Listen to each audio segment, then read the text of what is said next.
Filipenses 2, del 3 al 11, para ver desde esta porción de la Escritura cómo imitar a Cristo en su humildad.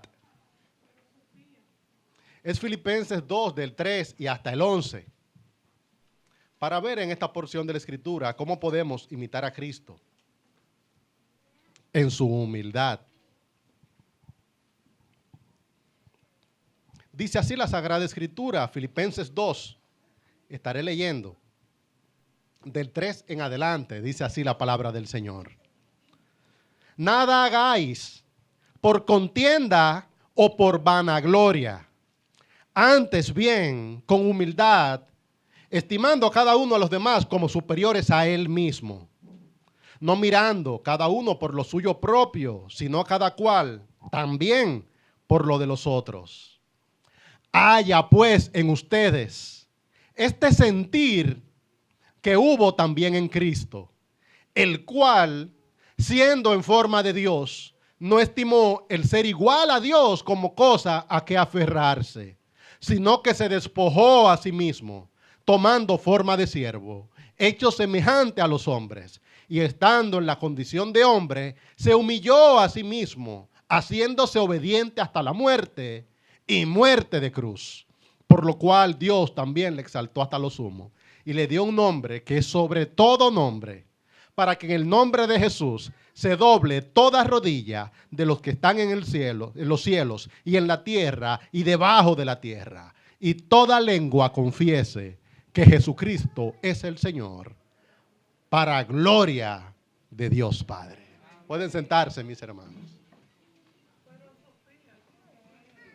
En textos como estos, un creyente que quiere madurar puede llegar a entender cuál es el propósito y significado de la Navidad. Navidad no es solamente el acontecimiento que celebra el inicio de la obra para nuestra redención. También Navidad es un hecho extraordinario, irrepetible, único, y es que Dios se hizo hombre. Y eso se dice muy rápido, pero las implicaciones son muy grandes. Si usted considera el hecho asombroso de que nuestro Dios entró a la condición de hombre, asumió nuestra humanidad, vivió como un hombre, y no solamente en esto, sino que 3 veces aquí se dice que se humilló y se humilló. Se humilló al encarnarse, se humilló al obedecer y se humilló también al padecer. Entonces usted podrá entender el amplio significado de la Navidad. Esta carta de Pablo a los filipenses es una de las cartas más cercanas del Nuevo Testamento. Esta iglesia era una iglesia que tenía un lugar especial en el corazón del apóstol Pablo. Era una iglesia de gente muy cercana a él, como Lidia, como el carcelero de Filipos.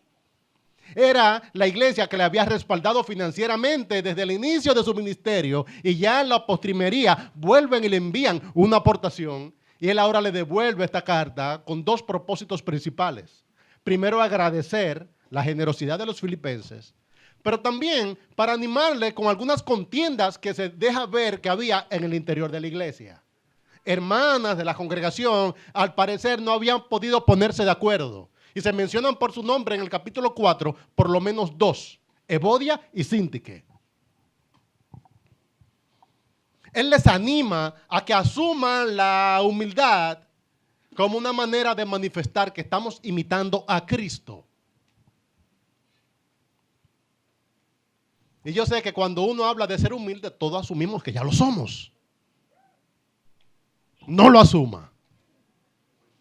Quisiera hoy tomar este texto para mostrarle a la iglesia cómo imitar a Cristo en su humildad, pero primero decirle a la iglesia que tenemos que entender lo que significa ser humilde a la luz de lo que hizo Cristo. Y cuando entendamos lo que es ser humilde a la luz de lo que hizo Cristo, entonces podríamos nosotros también despojarnos y manifestar humildad con nuestros hermanos. Para usted comenzar a crecer en madurez espiritual, usted necesita revisar sus categorías de pensamiento y conceptos como humildad, no conformarse en que ya usted conoce lo que es ser humilde. Invertiré un poco de tiempo exponiendo la exhortación general a la humanidad, e invertiré también un poco de tiempo mostrando a Cristo como el ejemplo de humildad. Comenzaré con clarificar que estas actitudes dañan la vida de la iglesia y la dañan, la contienda y la vanagloria, principalmente porque quizás todavía nosotros no sabemos lo que es ser humilde.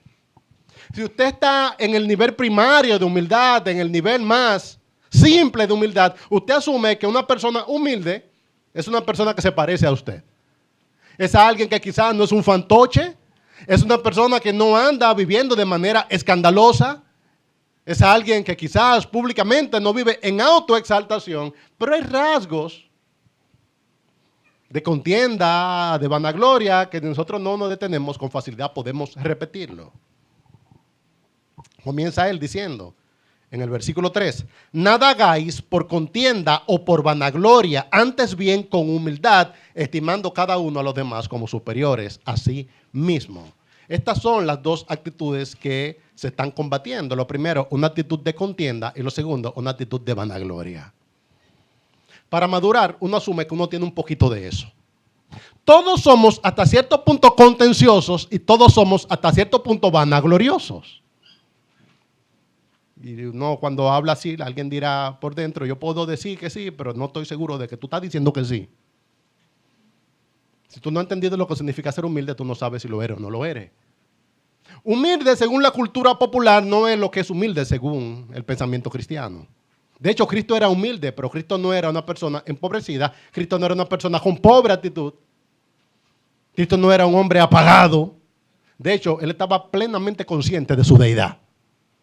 Y cuando interactuaba con los hombres de su tiempo, él no negaba sus cualidades. Él sabía de dónde había venido, él sabía hacia dónde iba y él sabía para qué había venido. Conocía su poder, conocía su santidad, él conocía su sabiduría. Él sabía que era superior a Moisés, por ejemplo. Él se atribuye la creación, él se atribuye la redención. O sea que Cristo en medio de nosotros no era un hombre que evitaba hablar de sí mismo. De hecho, él hablaba mucho de sí mismo. Frecuentemente decía, yo soy, yo soy, yo soy.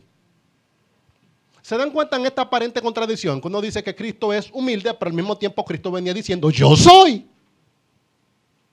Entonces con esto demuestro que humildad quizás no es lo que tú estás pensando que es.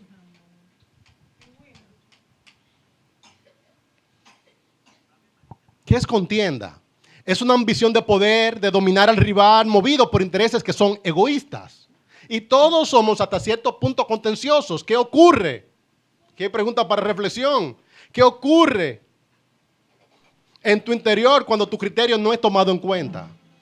¿Qué pasa cuando estás en un grupo entre tus hermanos y das una aportación que entiendes valiosa y tu aportación probablemente los otros no la entienden tan valiosa como tú?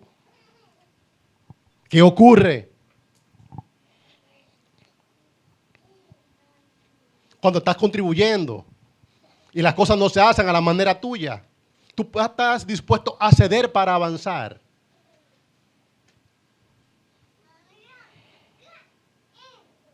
Puedes identificar tú la diferencia entre opinar, deliberar, contender. ¿Estás tú dispuesto a renunciar a un asunto que tú entiendes que te es legítimo, como una opinión que tú entiendes que es la mejor, a favor de que las cosas caminen? O si las cosas no suceden de la manera en que tú estabas esperando que suceda, entonces tú te detienes, te opones, luchas y te aferras a tu idea inicial. Yo me lo aplico a mí mismo, hermano, y yo digo, no apruebo. Necesito seguir creciendo en humildad. Por la contienda, quizás no me caracteriza, pero es un asunto que puede emerger en mí. Después pasamos a lo siguiente, que es vanagloria. Es la segunda palabra. Es gloria vacía, honor sin sustancia. Una orientación a la autoexaltación que no toma en cuenta a Cristo.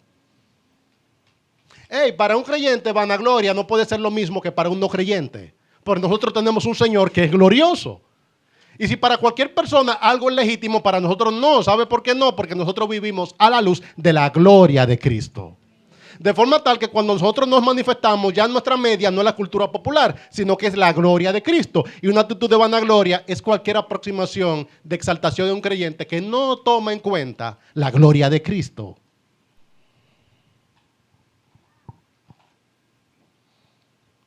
Un interés desmedido por tu imagen, por tu legado, por lo que los otros piensan de ti. Y tú dices, no, a mí eso no me afecta, no se afecta. No, a mí no me importa lo que los otros digan de mí. A todos nos afecta, aunque sea un poco. De hecho, el ser humano vive cuidando su imagen. Cualquiera de ustedes se vio 2 o 3 veces en el espejo antes de venir aquí. Quizá alguno dice, no, yo soy valiente, yo me visto, me cambio, me peino y salgo. Todo el mundo se mira. Los seres humanos vivimos atentos a lo que los otros piensan de nosotros y lo que perciben de nosotros. Y proyectamos imágenes, códigos, palabras con la intención de ser percibidos de una manera o de la otra. Y cuando esa percepción no se ajusta con nuestra expectativa, entonces hacemos crisis. Estoy hablando de vanagloria. Ese interés desmedido en nosotros mismos. Y hay preguntas de reflexión. ¿Cómo actúas cuando tu imagen pública es afectada? ¿Cómo te afecta el hecho de que alguien tenga una imagen negativa respecto de ti? ¿Cómo actúa cuando estás en falta o quedas mal? En algún momento todos nosotros quedaremos en incumplimiento y hay expectativas que no las llenaremos. ¿Cómo reacciona tu corazón? Quizás tú te defiendes, argumentas, das múltiples razones y mientras más razones des, más estás cuidando eso mismo que se llama tu imagen personal, porque te importa mucho tu gloria. ¿Estás dispuesto a ser marginado, degradado, ignorado por alguien? Una de las cosas que más nos afecta como seres humanos es ser degradados. Degradado es que te dan un lugar y después te lo quitan. En mi experiencia laboral, pocas personas resisten en una empresa a ser degradados. No, él anteriormente tenía esa posición y ahora ya no la va a tener. ¿Qué tiempo permanecerá esa persona después de ser degradado de su posición? Produce una crisis porque nos importa mucho la gloria. Cristo no fue degradado, Él se degradó. Y si usted analiza la posición encumbrada en la cual Cristo existió eternamente y analiza lo que es la encarnación, usted se dará cuenta que la encarnación no es una escena de ternura, sino que en muchos sentidos es una escena que sobrecoge por distanciamiento. Yo recuerdo una gerente que tuve para el departamento, trabajaba durante mucho tiempo, y llegó un momento que la empresa, uno puede decir que la empresa le retiró, pero realmente lo que sucedió es que buscaron a otra persona para hacer el trabajo. Y esta persona que se autopercibía como inaccesible, inalcanzable, en un asunto de fidelidad, el equipo, fuimos a su casa y le recibimos, y yo veía que su rostro ya no se manifestaba igual. O sea, que su rostro, cuando tú tenías la posición, y tenías muchas personas que giraban alrededor de ti y tenías poder, no se ve igual cuando estás en la esfera doméstica y probablemente ya estás actualizando el currículum y buscando trabajo. Ser degradado es un asunto que nos afecta. ¿Y saben por qué nos afecta? Porque a todos nos interesa hasta cierto punto nuestra gloria. Mostraré ahora cuál es el camino a la humildad. Dice, antes bien con humildad. ¿Qué significa humildad? En el mundo romano, ese término era un término muy negativo, asociado con debilidad, con bajeza social, con defecto de virtud. Usted le decía a un romano que sea humilde y usted le estaba casi insultando. Entre el mundo antiguo, los romanos eran las personas más orgullosas que usted podía encontrar. Ellos vivían llenos de códigos que manifestaban su lugar, su rol, su posición en la sociedad. Desde su vestimenta hasta su vocabulario o el lugar que ocupaban en una plaza pública, un romano le está diciendo al mundo, yo soy. De forma tal que tenían muy claramente establecido quién pertenecía y quién no pertenecía. Y si usted le decía a un romano que sea humilde, casi le estaba ofendiendo, porque ellos no eran formados para ser humildes, sino que eran formados para ser más grandes que sus iguales. Entre la sociedad romana estaba muy bien codificado quién era un patricio y quién era un plebeyo, quién era un libre y quién era un esclavo, quiénes eran ciudadanos y quiénes eran extranjeros.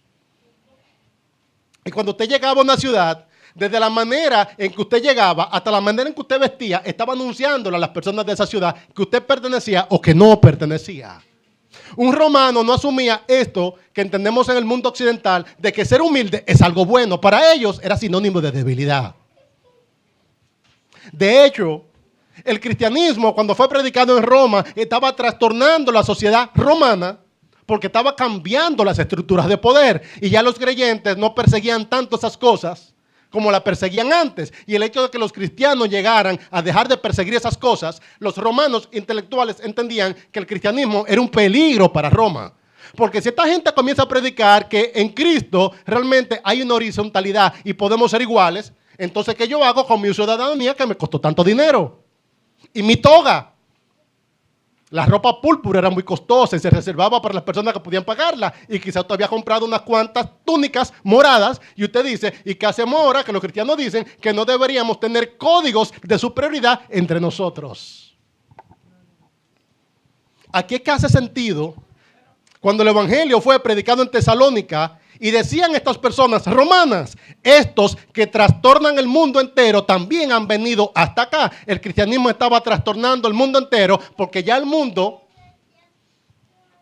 no seguiría, por lo menos desde la perspectiva de un cristiano, buscando los códigos de superioridad, sino que un creyente decía que si alguno quiere ser el primero entre ustedes, que se haga el siervo de todos.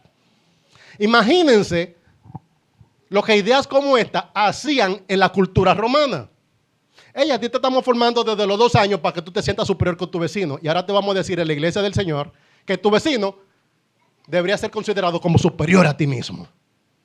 Estos textos, a la luz de los códigos occidentales que han sido informados por la cultura cristiana, uno los lee y no parecen malsonantes. Pero dígale a un romano que ha estado invirtiendo su tiempo, su dinero, su esfuerzo en que su familia se distinga, dígale, ahora comencemos nosotros como miembros de esta familia a considerar a los demás como superiores a nosotros mismos. Es un virus.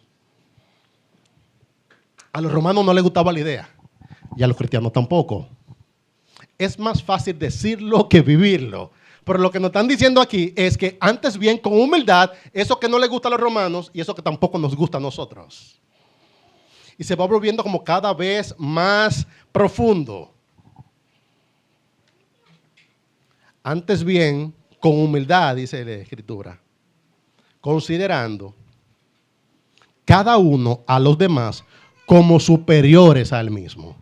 Usted le dice a alguien que creció en el mundo de los filipenses que viva así y usted le está diciendo, tú vas a perder toda tu identidad. Tú vas a perder todo tu código.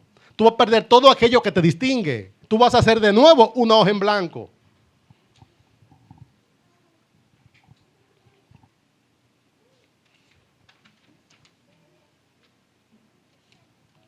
Y usted dice, yo no puedo. Y él rápido viene y te muestra a Cristo. ¿Por qué Cristo es para nosotros un buen ejemplo de humildad? Doy algunas características. Recuerda que estoy en la idea de que humildad no es necesariamente lo que tú estás pensando. Si a ti te preguntaran ahora mismo quién es un hombre humilde, tú dirás que una persona humilde es una persona que no exalta lo que tiene, que dice que no tiene nada. De hecho, cuando alguien te da un piropo, cuando alguien exalta alguna fortaleza en ti, la actitud primera que tú vas a tener es decir que tú no lo tienes. Wow, tú sí eres inteligente. No, hombre, yo no soy inteligente. Wow, fulano, pero qué buena condición económica tú tienes. No, hombre, yo no tengo nada. Yo que estoy lleno de líos. Wow, qué bien viste. ¿Qué vamos a hacer? Estos son trapos. Eso no es humildad. La humildad desde el punto de vista cristiano es una persona que está dispuesta a reconocer toda su dignidad, todos sus bienes, todas sus capacidades y al mismo tiempo está dispuesto a renunciar a la luz del ejemplo de Cristo. Y para que tú llegues a ser realmente humilde, tú tienes que poner primeramente en valor las cosas que en este momento tú tienes. No es lo mismo ser humilde que ser una persona que tiene un criterio pobre de sí mismo. Una persona que es humilde es una persona que sabe lo que tiene, pero no se aferra a eso. ¿Saben por qué Cristo era humilde? Porque Él sabía que Él era Dios.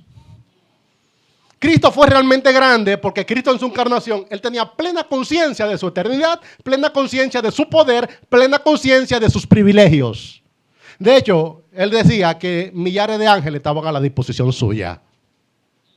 Cristo no fue humilde porque Él negara todo eso. Él fue humilde porque Él afirmaba todo eso, creía todo eso y contaba con todo eso. Y aún así estuvo dispuesto a renunciar. O sea, que una persona que te dice a ti, mira, yo no tengo nada, yo no soy nada, y que está mintiendo, realmente no está siendo humilde. Eso es una falsa humildad. Él realmente está siendo humilde cuando está dispuesto a reconocer lo que Él tiene, lo que Él es, pero no está dispuesto a aferrarse. La diferencia entre la humildad cristiana y la humildad popular es que la humildad popular pasa por una mentira, donde la gente vive siempre subestimándose en la esfera pública para aparentar ser mejor de lo que son. Un cristiano ofende al romano y también ofende al occidental porque él dice, yo realmente sé lo que soy. Yo realmente sé lo que tengo. Yo realmente sé lo que sé. Pero no estoy dispuesto a aferrarme a nada de eso, sino que estoy dispuesto a renunciar. Decía el apóstol Pablo, en algún momento le preguntaron, él decía, si alguien tiene de qué gloriarse, yo el primero. Entre los judíos yo fui un principal. Yo era de la tribu que tenía que ser. Era un fariseo, conocedor de la ley. Entre mis iguales tenía una posición de dignidad. Y todo lo que era para mí ganancia, lo he considerado por pérdida. Eso es humildad. ¿Sabes que un creyente humilde no es una persona que dice yo no tengo nada, yo no puedo nada? Están mintiendo, porque tú tienes muchas cosas. De hecho, son poco comunes los casos de gente que tiene muchos recursos y están dispuestos a manifestarlo. Hay gente que tiene mucha sabiduría y siempre dice, no, yo no tengo nada, tienes algo. Hay gente que tiene muchos bienes materiales, pero no están dispuestos a manifestarlo. Tú sabes que realmente eres humilde porque tú pudieras primero ponerlo en valor y después tú puedes renunciar. ¿Qué fue lo que hizo Cristo? Miren qué fue lo que Cristo hizo. Dice el versículo 5. Haya pues en vosotros este sentir que hubo también en Cristo. ¿Cuál fue el sentir que hubo en Cristo? El cual siendo en forma de Dios. O sea que Cristo no está diciendo aquí de que no, yo no podía. Él está diciendo yo soy en forma de Dios. Es Dios mismo hecho hombre. No estimó el ser igual a Dios como cosa a que aferrarse. Ahí es que está la humildad. Primero ponerlo en valor y después estar dispuesto a renunciarlo. Sino que se despojó a sí mismo, tomando forma de siervo, hecho semejante a los hombres. Ahí es que está la maravilla de la encarnación. Clarifico palabras, Cristo no fue obligado a hacer eso. Se despojó a sí mismo. Tú puedes ver la diferencia. Una persona humilde no es una persona que es obligado a decir que no tiene, obligado a mentir, a veces por presión social, sino una persona que está dispuesta a decir, realmente Dios me ha rodeado de bienes. El Señor me ha dado mucha oportunidad. Pero yo atesoro a Cristo por encima de todas esas cosas y estoy dispuesto a despojarme. Esa es la diferencia entre la humildad cristiana. Lo que sobrecoge en la Navidad es que Dios, siendo Dios, se hizo hombre. Hablo del ejemplo de Cristo. Primero el ejemplo en su encarnación. Él humilló su dignidad y privilegio. Esto es lo que hace extraordinaria la Navidad. Dios hecho hombre. El nacimiento no emociona como una escena de ternura doméstica. Yo creo que cada año, por lo menos en una de las predicaciones, yo he mencionado lo mismo y lo seguiré mencionando. Cristo no emociona como una escena de ir a ver un bebé como si fuera la ternura de un niño. Eso no es lo que emociona. Lo que emociona es ver a Dios haciéndose un niño. Eso sí. De hecho, esas ideas que tenemos en Occidente de que los niños son una ternura, de que son dignos de reconocimiento en el mundo romano y en el mundo antiguo, eso no existía. Pensar que Cristo emocionó por la ternura de un bebé sería primero un anacronismo y al mismo tiempo sería un asunto que perdió completamente la perspectiva. Lo que impresiona es que cuando eligió encarnarse, no se encarnó como un hombre, que era una persona que todo el mundo entendía, que ya tenía capacidad, que ya tenía prestancia, que ya tenía poder, sino que se encarnó en la posibilidad más débil que ocupamos los hombres. ¿Está pensado lo vulnerable que es un bebé? Es completamente dependiente. El bebé, si no tiene una mamá que le cuide, muere. ¿Usted se imagina a Dios haciéndose hombre y colocándose en la posición más vulnerable de los hombres? No era así en el mundo judío, que tenía una valoración de la vida más alta, pero entre los romanos, donde la tasa de mortalidad infantil a veces alcanzaba hasta un 30%, las personas veían a un bebé y lo que estaban mirando era debilidad. No veían un bebé y veían futuro. En Occidente vemos un bebé y vemos futuro. Decimos, ahí está el potencial, ahí está nuestro próximo presidente, están los próximos líderes. En Roma decía, vamos a ver si sobrevive, vamos a ver lo que pasa. Así fue que se encarnó. Lo que maravilla de la Navidad es que cuando Dios eligió hacerse hombre, no se hizo hombre encarnado en un hombre adulto que ya era un rey, sino que se encarnó como un bebé y experimentó todas las transiciones que experimentamos los seres humanos. ¿Te imaginas a Dios haciéndose bebé, después infante, preadolescente, adolescente, adulto yendo a la cruz del Calvario. Dice, Señor, ve directamente a la posición ya terminada. No, Él comenzó en la posición más vulnerable. Y Él no está hablando a nosotros. Pablo utiliza la encarnación de Cristo para hablarnos a nosotros de nuestra propia humildad. Si Él tuvo la humildad de siendo Dios, encarnarse, y aún en la encarnación comenzar por la posición más baja entre comenzamos los seres humanos, no podemos nosotros despojarnos de algo para poder tener una buena relación con nuestros hermanos. ¿Qué podría decir de la encarnación? Eligió un pueblo disminuido, debilitado, oprimido, sin gloria. Eligió vivir todas sus transiciones como nosotros. Se contuvo de obrar y empezar su ministerio. Esta semana, mientras yo leía este texto, una de las cosas que a mí más me impresionan de Jesús es que esperó 3 décadas para manifestar completamente toda su gloria y toda su deidad. El monte de la transfiguración, él pudo haberlo vivido a los 12 años y no lo hizo. Sino que esperó 30 años para, en un ministerio público, hacer lo que iba a hacer. Y durante esos 30 años, Él siendo Dios, nos miró a los seres humanos de cerca en nuestra condición. Él que es Dios no se encarnó y vivió un fin de semana entre los hombres, ¿no? Un fin de semana lo vive cualquiera. Hay gente que me habla como de vivir situaciones trascendentales, drásticas, como por fines de semana. Eso es turismo. Encarnarse durante 30 años y mirar al hombre en su condición. Imagínense a Dios, que es absolutamente santo, mirando a los seres humanos de la manera más próxima posible y mirándonos en nuestra condición y permanecer allá y esperar 30 años para entonces comenzar su ministerio público. La encarnación de Cristo impresiona porque eso no fue un fin de semana. La encarnación de Cristo impresiona porque Él vivió entre nosotros décadas de encarnación, siendo absolutamente perfecto y pudiendo observar ese contraste. Recalco la expresión, se despojó a sí mismo tomando forma de siervo. No fue despojado, no fue obligado. La humildad no se demanda. De hecho, si se te demandara humildad, ya no es humildad. Tú eres humilde porque tú sabes realmente lo que eres y tú eliges despojarte. Yo no puedo imponerte humildad. Yo siento que hay como mucha presión social para la humildad. Tú tienes que ser humilde, eso no se demanda. La humildad tú puedes modelarla y el ejemplo que nosotros tenemos es Cristo. Tú eres humilde porque eso sale de ti. Pero si hay que controlarte, si hay que penalizarte, si hay que taguearte para que, mira, eres o no eres humilde, ya se perdió el foco. Cristo voluntariamente se humilló. Y eso es lo que es humildad. Es una persona que sabiendo lo que es, conociendo lo que conoce y teniendo lo que tiene, él elige asumir una posición de siervo. Primer asunto en que vemos un ejemplo extraordinario de Cristo, se humilló en su encarnación. Dice también el 8, que se hizo obediente hasta la muerte. Esa es la humillación de la voluntad. Y si es duro humillarte en tu dignidad, tú sabiendo lo que eres, asumiendo una posición inferior, imagínate ahora humillarte en tu voluntad, haciendo no lo que tú quieras hacer, sino lo que otro dice que tú vas a hacer. Los seres humanos, todos nosotros queremos reinar, todos nosotros queremos regir, todos nosotros queremos la libertad. Lo más popular ahora mismo es ser autoempleado, ser freelance, emprender tu propio negocio, pero ¿sabes lo que está detrás de eso frecuentemente? Es un deseo de que nadie rija sobre ti.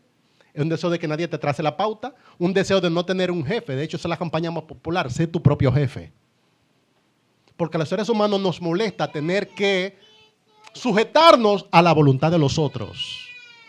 De hecho, muchas personas cuando piensan en ser ricos y acaudar bienes, piensan acaudar esos bienes para tener libertad. ¿Y saben a qué ellos le llaman libertad? No tener que sujetarse a la voluntad de los otros. Lo impresionante en Cristo es que Él no solamente se hizo hombre y se despojó de esa gloria que le acompañó eternamente, sino que al hacerse hombre, asumió la condición de un siervo y humilló su voluntad. Este es el tipo de obediencia completa que ningún hombre ha alcanzado ni alcanzará. Él cumplió completamente la justicia de Dios. Y nosotros luchamos con eso todos los días.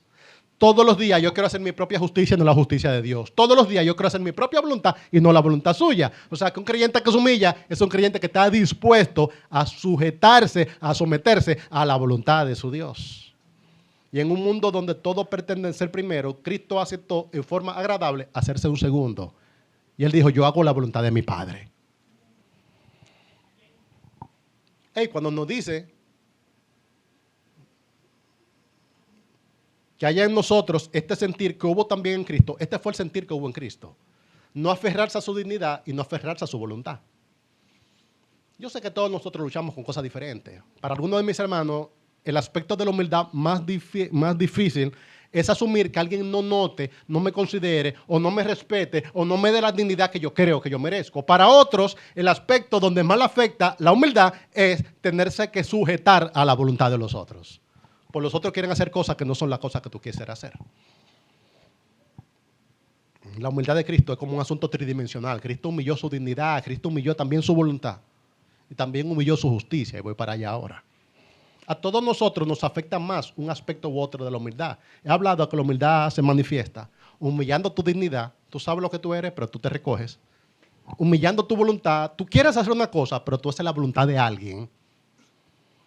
Yo a veces especulo y pienso que el mercado de trabajo, como nosotros lo conocemos, si Cristo no ha venido, yo no creo que aguante 20 años más.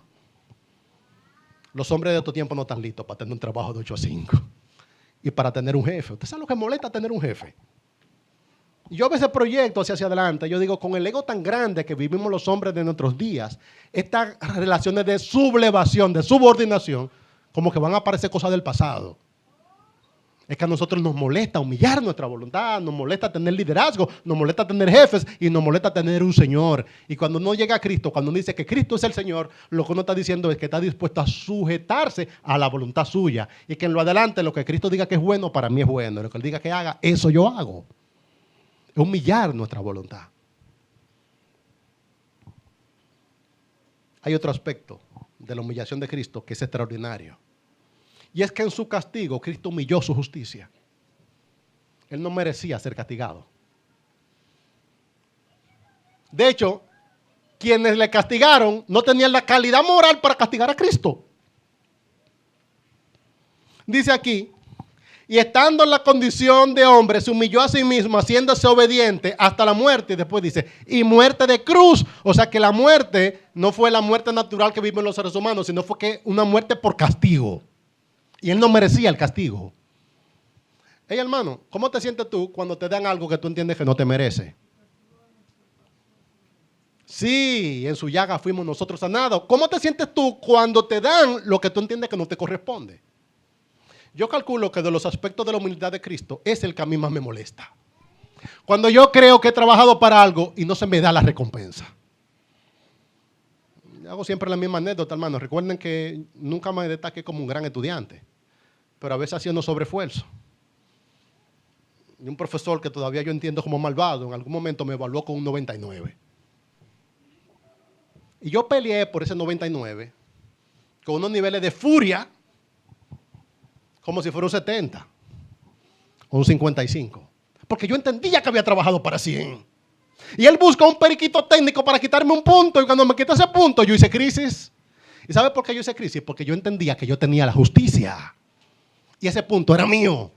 ¿Cómo te sientes tú cuando te quitan algo que tú entiendes que es tuyo, que lo mereces y que estás en tu deseo legítimo de poseerlo? Cristo no merecía la cruz, pero por amor a nosotros fue hasta la cruz. Y cuando Él se humilló, Él humilló su justicia. De forma tal que el único que no merecía castigado fue castigado. El único que no merecía el castigo fue dado castigo. Y quien le castigó no era moralmente superior a Él.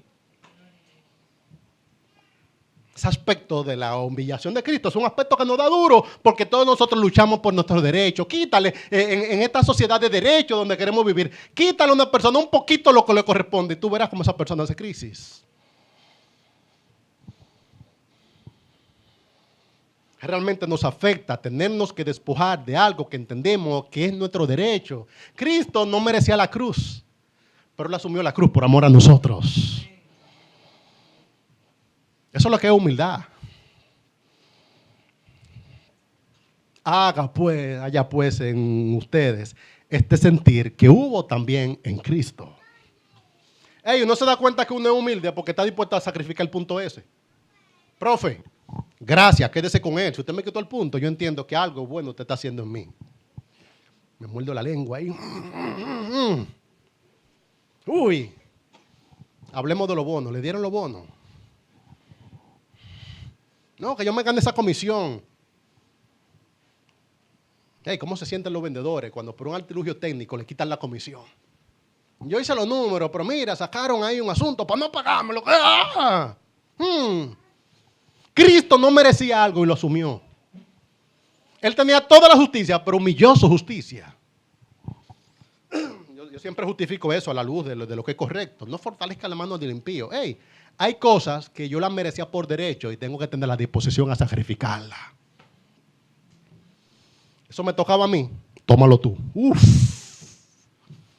Vi en estos días la película de Peanut Charlie Brown, una animación muy antigua, y parte de la trama de la película es que Charlie Brown, nada de lo que hacía, le iba bien. Intentaba volar una chichigua o cometa y no podía. Intentaba hacer algo y todo le salía mal, pero hubo algo que a Charlie Brown le salió bien. Estaban tomando exámenes, hicieron un examen, los exámenes se confundieron y la nota de Patty se la pusieron a él. Y Charlie Brown fue un héroe en esos días. Todo el mundo entendía que él era un genio, que era una persona que era brillante. Pero la nota no era la suya, era la nota de Patty. ¿Cómo te sientes tú cuando tú estudiaste para el examen y la nota tuya se la pusieron al otro? ¡Ey! Eso fue lo que sucedió en la cruz. En la cruz del Calvario, la justicia de Cristo, la justicia que ninguno de nosotros pudo adquirir por su propio medio, se la quitaron a él y te la pusieron a ti. Y el castigo tuyo, que era el castigo que ninguno de nosotros iba a poder evitar, te lo quitaron a ti y se lo pusieron a él. El justo por los injustos, para que nosotros tengamos vida eterna. Tú no eres Cristo. Tú no vas a poder encarnarte. Tú no vas a poder vivir una obediencia perfecta. Tú no vas a poder padecer un castigo y que ese castigo el Padre lo reciba como una ofrenda agradable. Pero yo creo que anunciamos lo que Cristo hizo por nosotros cada vez que podemos legítimamente sacrificar un derecho a favor de la causa. Y gran parte de los problemas y contiendas en la iglesia estaban porque hay una persona que está aferrada a algo que es legítimo. Pero es que yo tengo la razón, yo lo sé. En la cruz no la tenías. ¿Pueden ver esta diferencia? Gran parte de los conflictos en la iglesia ocurren cuando una persona se aferra a un derecho que entiende que es legítimo. Yo me gozo en la hermosura que hay en la carta del apóstol Pablo porque él está resolviendo un conflicto en la iglesia. Y ese conflicto que él está resolviendo en la iglesia, en este momento él no lo enuncia en el capítulo 2. Pero en el capítulo 4, versículo 2, le dice: ruego a Evodia y a Síntique que sean de un mismo sentir en el Señor. Evodia, quizá tú tienes la razón. Es que yo soy muy piadosa. Yo no estoy dispuesto a renunciar a mi justicia. Síntique no tiene la razón. Yo sé que Síntique no tiene la razón. Pero en la cruz tú tampoco tenías la razón. Hey, eso es lo que es humildad para un creyente. Es decir, mira, yo sé que tengo el derecho, tómalo tú. Yo sé que yo lo merezco más que tú.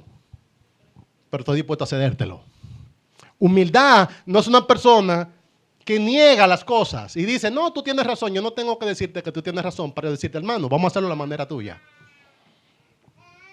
Aquí es que yo voy, hermano, esas partes cuando yo predico las cosas que digo, una cosa es predicarla, otra cosa es vivirla. Porque yo mismo a veces me he encontrado 3 meses luchando por tener la razón. ¿Me siguen el pensamiento? Y aferrado a que la verdad está del lado mío. En la cruz, la verdad no estaba del lado mío. Y yo recibí en la cruz un nivel de riqueza, un nivel de justicia, que yo jamás iba a poder conseguir por mi propio medio. De forma tal que a la luz de la cruz, entonces yo puedo despojarme un poquito de mi justicia para que avance la causa de Cristo. Clarifico aquí, hermano, no es que vamos a volvernos ahora como personas que estamos dispuestos a rechazar todo. Hermano, pásame por encima. Eso no es. Es no aferrarnos desmedidamente a lo que nosotros entendemos que nos corresponde para seguir en esto, en el ejemplo de Cristo. Imagínate que en la cruz del Calvario, Cristo por un momento pensara como pensamos nosotros. ¿Qué hubiera pasado de camino al Calvario si Cristo asume el mismo pensamiento que nos asumimos nosotros? Ellos no lo merecen. Yo sé que no lo merecen. Y tú desde que pensaste en encarnarte también sabías que no lo merecíamos.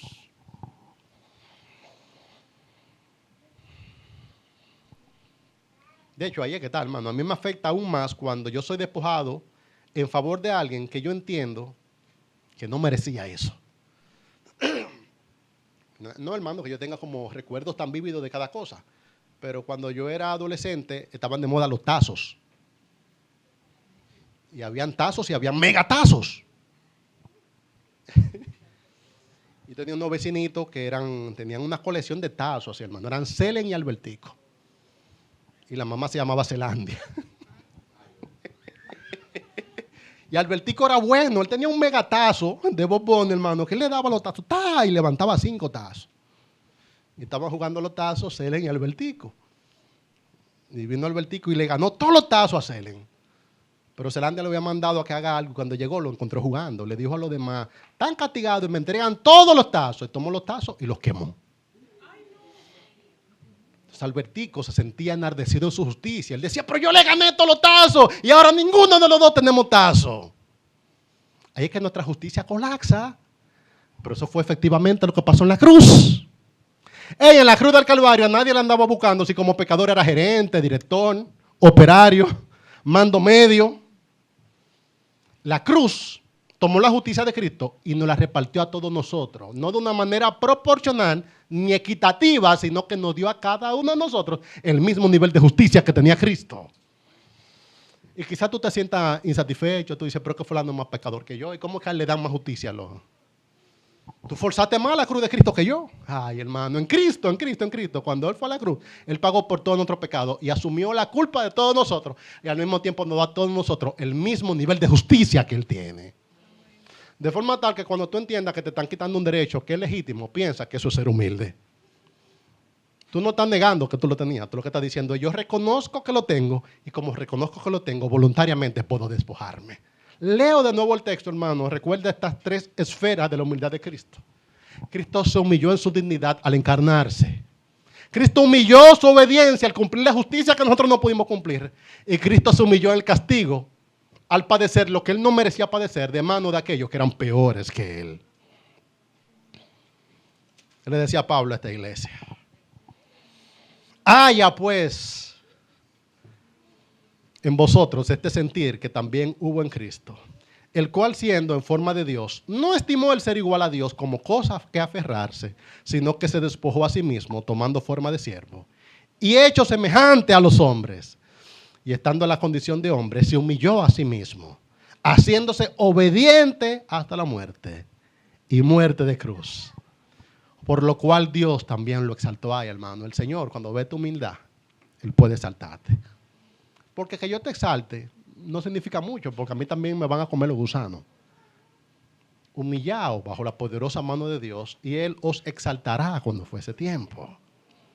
Por lo cual, al haberse humillado 3 veces en la encarnación, en la obediencia y en el castigo, por lo cual, ay, ¿te imaginas de que la satisfacción de Cristo sea, y ellos me dieron la gracia? Ay, no, hermano. ¿Sabe dónde está su satisfacción? Por lo cual Dios también lo exaltó hasta lo sumo y le dio un nombre que es sobre todo nombre, para que en el nombre de Jesús se doble toda rodilla de lo que está en los cielos y en la tierra y debajo de la tierra, y toda lengua confiese que Jesucristo es el Señor, para gloria de Dios Padre.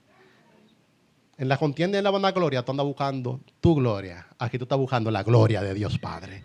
¿Cómo se ve el Evangelio?